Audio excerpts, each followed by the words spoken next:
Celebrities such as Nick Cannon and even fellow late-night hosts like Samantha Bee and John Oliver have all expressed their hatred for Jimmy Fallon. In today's video, you'll find out exactly why that is as we break down the top 10 celebrities who tried to warn us about Jimmy Fallon. In at number 10, Nick Cannon. Nick Cannon decided enough was enough when images of Jimmy Fallon wearing blackface began to resurface. The main photo going around showed Jimmy dressed as comedian Chris Rock for what was an old Saturday Night Live sketch. Jimmy has since apologized, but not everyone was ready to accept that apology. Nick Cannon then posted a collage of Fallon, Jimmy Kimmel, and Sarah Silverman all in blackface as he wished everyone a happy Blackface History Month. He then went on to tag all of them in another post as he begged the question, "Are these your kings of late night?" Oh, and by tag them in a post, I mean he literally tagged their Instagram handles to further that conversation. In a final message about Jimmy Fallon, Nick Cannon had this to say, "You know, I'm always on the side of the comedian and never pander to the sensitive, but I feel there needs to be some truth and reconciliation discussions and teachable moments amongst our communities." But before we get into our next point though, make sure to smash that like button because it really helps us out here on the channel. In at number 9, TRACY Morgan. Back in 2007, Vulture magazine did a full story called "TRACY Morgan Hates Jimmy Fallon Just as Much as You Do." And in that article, they have quoted TRACY Morgan as he discussed what it was like to work with Fallon on Saturday Night Live. In the quote, TRACY said, "Laughing and all that dumb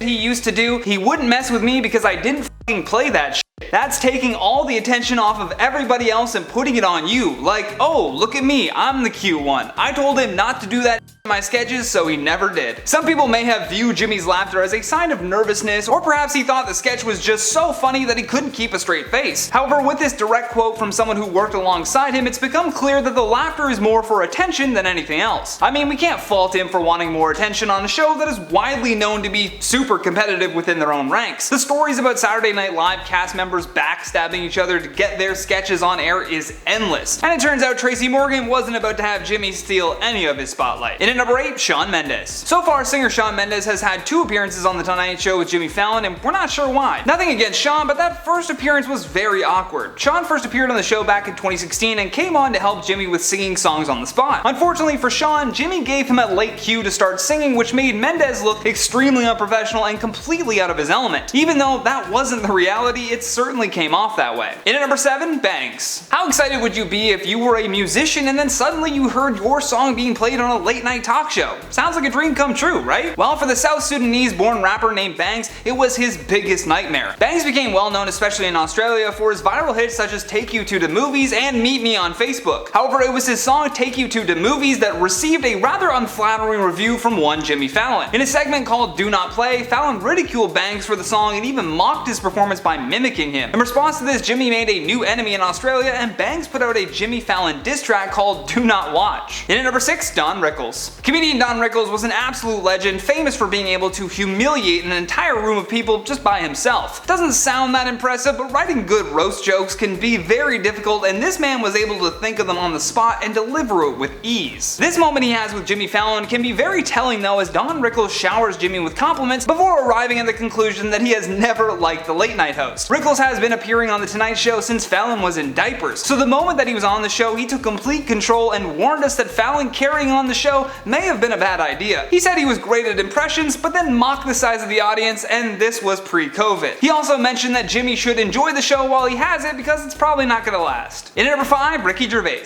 Comedian Ricky Gervais has never been one to conceal his true thoughts about someone, and this has become made expressly clear when he hosted the Golden Globes. In his opening monologue, he tore into nearly every massive celebrity in attendance. Even after all of the backlash that he received, he was still welcomed as a guest on The Tonight Show. Although as soon as Ricky sat down, he began to argue with Jimmy over comments regarding his appearance. Ricky Gervais then goes into a 4.5-minute rant about everything wrong with what Jimmy just said. It just gets so heated that Jimmy even turns to his production team for help after Ricky swears live on air. In at number 4, Samantha Bee. Samantha Bee is a comedian and political commentator that used her show called Full Frontal with Samantha Bee to further discuss her opinions and views on the world. So when Jimmy had on President Donald Trump, it came to no surprise that Samantha Bee was going to have some strongly worded opinions. When Jimmy had Trump on his show, he created one of the most memorable and perhaps controversial moments in late night history. With the president sitting beside the desk, he leaned over and ruffled his hair. This was highly criticized by many other late night hosts as being too jovial. Samantha's issue with this interview conducted by Fallon was that it should have never even happened. In at number 3, Horatio SANZ. It's no question that being a celebrity or being in the Hollywood spotlight definitely comes with a lot of pressure. Many people eventually succumb to some type type of addiction issue as a way to cope with this. Horatio, who worked with Fallon back in the day on Saturday Night Live, slipped up during an interview with Vulture magazine. Because the pair had worked together for many years, they grew to become pretty close friends. Although Horatio admitted that every person who worked on SNL had some kind of illegal substance addiction or drinking problem. He continued by saying that comedians on the show would often find themselves needing to blow off steam, and it wasn't long before people started connecting the dots between that statement and Jimmy Fallon. It had been long rumored that Jimmy may have had a drinking problem as well, but the network, both for SNL and The Tonight Show, did their very best to perfect his image. This also makes a previous story about Fallon getting into a bar fight make a lot more sense. Horatio continued to talk about past alleged fights, including one where Jimmy supposedly poured a drink into someone's hat. Horatio claims that when the guy tried to confront Jimmy Fallon, he reportedly ended up on the floor. In at number 2, Roger Waters. For those of you who don't know, Roger Waters along with musician Syd Barrett are the founding members of the legendary rock band called Pink Floyd. The pair played together for many years before Syd eventually left the band. Although his diagnosis was never made official, many speculated that Syd Barrett could have been suffering from schizophrenia. In addition to his mental illness going unchecked, he was also experimenting heavily with psychedelics, which certainly impacted the music that Pink Floyd had created. However, Syd's brain chemistry did not bode well with mixing these drugs with his already distraught state of mind. When discussing this on The Tonight Show, you can visibly see Roger begin to get uncomfortable. Like, you can tell that even this long after Syd's passing, it never gets easier for him to talk about. Now, the part where he inadvertently warns us about Jimmy Fallon is how Jimmy responds to this emotion. Instead of matching his energy and being more gentle with the conversation, Jimmy catapults himself out of the uncomfortable zone and immediately begins to try and crack jokes, which lands us at this awkward departure.